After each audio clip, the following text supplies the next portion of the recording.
Karl-Johan, aina rohkem saate te, nooremad mehed saate te mänguaega.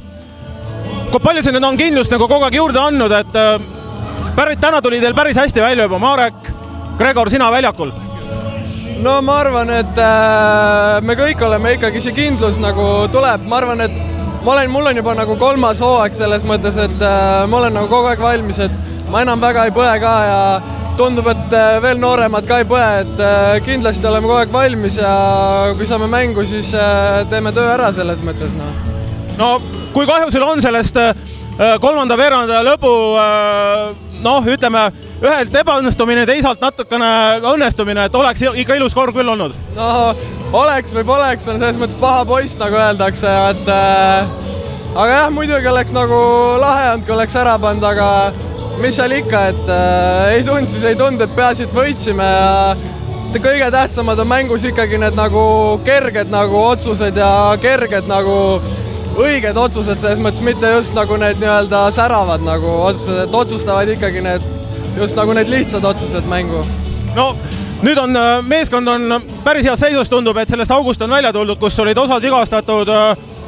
No probleeme oli, aga nüüd on parem seis.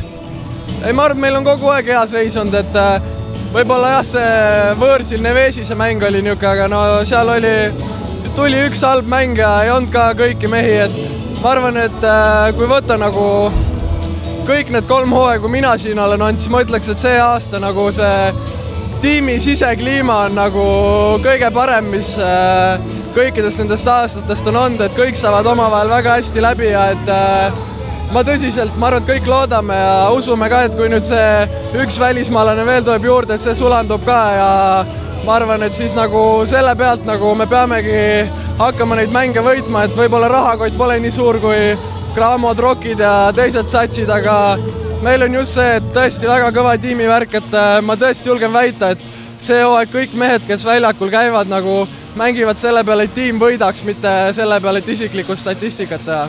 No Karl-Johan, tegelikult on see ka täiesti päris ausalt on ka väljapoole näha, et see nii on, see sinu nimetatud tiimi tunne. Ma pakuks sulle välja, et need fännid, kes käivad väljas kaasas ja on kodusaalis, ma usun ja loodan, et te võtate need samamoodi tiimi liikmena.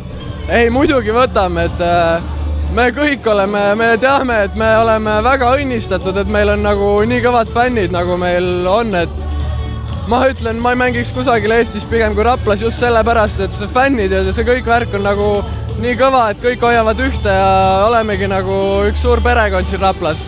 Aitäh sulle, Karl-Johan, ja head jõulupuhkust ja edu juba uuel aastal ja teisel hooaja poolel. Aitäh sulle ka, Rain!